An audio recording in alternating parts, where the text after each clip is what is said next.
Hello friends, എല്ലാവർക്കും spices ഗാർഡന്റെ ഒരു പുതിയ അധ്യായത്തിലേക്ക് സ്വാഗതം. കഴിഞ്ഞ അധ്യായത്തിൽ കൊക്കോയുടെ ചരിത്രം, സവിശേഷതകൾ, ചോക്ലേറ്റ് നിർമ്മാണം എന്നിവയെക്കുറിച്ചാണ് പറഞ്ഞത്. ഈ അധ്യായത്തിൽ കൊക്കോയെക്കുറിച്ചുള്ള പുതിയ അറിവുകളിലേക്ക് കടക്കാം. കൊക്കോ നടുന്ന രീതിയിൽ ചില പ്രത്യേകതകൾ കാണാൻ സാധിക്കും. വിത്തുകൾ മുളപ്പിച്ച തൈകളോ ഒട്ടുതൈകളോ നടീൽ വസ്തുവായി ഉപയോഗിക്കുന്നു. പലതരം ഒട്ടുരീതികൾ പ്രയോഗിക്കാവുന്ന ഒരു സസ്യമാണിതെങ്കിലും പാച്ച് ബഡ്ഡിംഗ് എന്ന രീതിയാണ് കേരള കാർഷിക സർവകലാശാല അനുവർത്തിച്ചു വരുന്നത്. ഗുണനിലവാരമുള്ള മാതൃവൃക്ഷത്തിൽ നിന്നും എടുക്കുന്ന മുകുളങ്ങളാണ് ഉപയോഗിക്കുന്നത്. ഗുണനിലവാരമുള്ള മാതൃവൃക്ഷങ്ങളിൽ നിന്നും ഒട്ടുകമ്പ് ശേഖരിച്ച് ഉടനെ ബഡ്ഡിംഗ് തുടങ്ങാമെങ്കിലും മുൻകൂർ തയ്യാറാക്കിയ മുകുളങ്ങൾ ഉപയോഗിച്ചുള്ള ബഡ്ഡിംഗ് ആണ് വിജയശതമാനം കൂടുതൽ തരുന്നത്. ഇതിലേക്കായി ഒട്ടുകമ്പ് ഫാൻ ശിഖരത്തിൽ നിന്നോ ചുപ്പോണിൽ നിന്നോ ശേഖരിക്കാവുന്നതാണ്. ഇങ്ങനെ ശേഖരിക്കുന്ന ഒട്ടുകമ്പിന്റെ അടിഭാഗം തവിട്ട് നിറത്തിലുള്ളതും അഗ്രഭാഗം പച്ച നിറവുമായിരിക്കണം. ഇപ്രകാരം തിരഞ്ഞെടുക്കുന്ന ശിഖരങ്ങളിൽ അഗ്രഭാഗത്ത് നിന്ന് 30 സെന്റിമീറ്റർ വരെയുള്ള ഭാഗത്ത് ഇലകൾ ഉതിർത്തെടുത്ത് അവയുടെ ഞെട്ടുകൾ നിർത്തി ഇല നീക്കം ചെയ്യുന്നു. ഏകദേശം ഇലഞ്ഞെട്ട് 10 ദിവസത്തോടെ ഉണങ്ങിക്കൊഴിഞ്ഞു പോകും. ഞെട്ടുകൾ കൊഴിഞ്ഞ സ്ഥലങ്ങളിലുള്ള മുകുളങ്ങൾ വളരാൻ തയ്യാറാകുന്നു. ഇങ്ങനെയുള്ള മുകുളങ്ങളാണ് ബഡ്ഡിങ്ങിന് ഉപയോഗിക്കുന്നത്. നവംബർ ഫെബ്രുവരി മാസങ്ങളാണ് ബഡ്ഡിങ്ങിന് ഏറ്റവും അനുയോജ്യമായ സമയം. ആദ്യകാലത്ത് ഒരു ഇടവിളയായി മാത്രമാണ് കൊക്കോ കൃഷി ചെയ്തിരുന്നത്. എന്നാൽ ഇക്കാലത്ത് ദക്ഷിണ അമേരിക്ക, ആഫ്രിക്ക, ഏഷ്യ എന്നിവിടങ്ങളിലെ കർഷകരുടെ ഒരു പ്രധാന കാർഷിക വിളയാണ് കൊക്കോ. കൊക്കോ ഉൽപ്പന്നങ്ങൾ ലോകമെങ്ങും ഇന്ന് വിറ്റുവരുന്നു.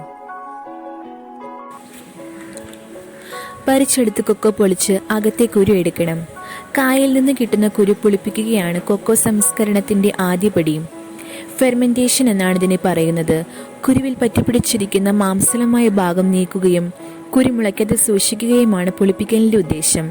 പുളിപ്പിക്കുമ്പോൾ പലതരത്തിലുള്ള രാസവസ്തുക്കൾ ഉൽപ്പാദിപ്പിക്കപ്പെടുന്നു. പുളിപ്പിക്കലിന് പല രീതികളുണ്ട്. മണ്ണിൽ കുഴി കുഴിച്ച് കുരു അതിൽ മൂടി വയ്ക്കുന്നതാണ് ഏറ്റവും പഴയ രീതി. ഈ രീതിയിൽ പുളിപ്പിച്ചെടുക്കുന്ന പരിപ്പിന് ഗുണനിലവാരം കുറവായിരിക്കും. തട്ടുകൾ ഉപയോഗിച്ചുള്ള പുളിപ്പിക്കലാണ് മറ്റൊരു രീതി. അടുത്ത പടി ഉണക്കലാണ്. കൊക്കോക്കുരു കേടുകൂടാതെ സൂക്ഷിക്കുന്നതിന് ശരിയായി ഉണക്കേണ്ടത് അത്യാവശ്യമാണ്. ഉണക്കിയ കുരുക്കൾ വൃത്തിയായി പ്രത്യേക രീതിയിൽ വറുത്തെടുക്കും. അതിനുശേഷമാണ് ചോക്ലേറ്റ്, കൊക്കോപ്പൊടി തുടങ്ങിയവ നിർമ്മിക്കുന്നത്.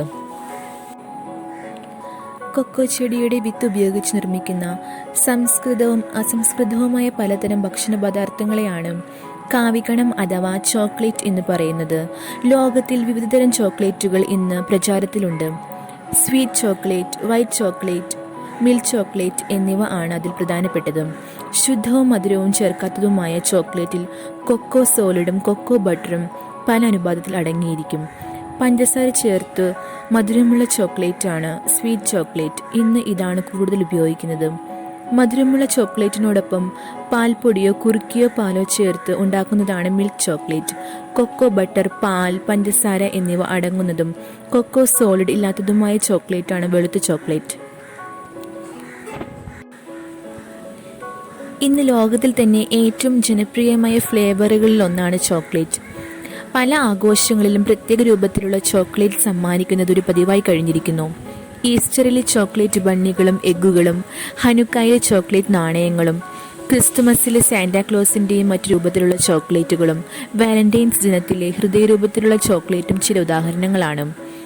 തണുത്തതും ചൂടുള്ളതുമായ പാനീയങ്ങളിൽ ചേർത്ത് ചോക്ലേറ്റ് മിൽക്ക്, ഹോട്ട് ചോക്ലേറ്റ് എന്നിവ നിർമ്മിക്കുന്നതിനും ചോക്ലേറ്റ് ഉപയോഗിക്കുന്നു.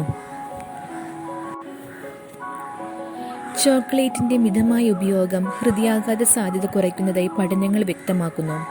ഹൃദ്രോഗ കാരണമാകുന്ന ADL കൊളസ്ട്രോളിന്റെ ഓക്സീകരണത്തിന്റെ പ്രക്രിയയും ചോക്ലേറ്റിലുള്ള പോളിഫിനോളുകൾ തടയുന്നതുമൂലം ഹൃദയാഘാത സാധ്യത കുറയുന്നു. ഇന്ന് ഈ അധ്യായത്തിൽ പറഞ്ഞ കൊക്കോയെക്കുറിച്ചുള്ള പുതിയ അറിവുകളും കൊക്കോ ഉപയോഗിച്ചുണ്ടാകുന്ന ചോക്ലേറ്റിനെ പറ്റിയുള്ള വിവിധ അറിവുകളും എല്ലാവർക്കും ഇഷ്ടപ്പെട്ടു എന്ന് കരുതുന്നു. അടുത്ത അധ്യായത്തിൽ കാണാം. അതുവരേക്കും നന്ദി, നമസ്കാരം.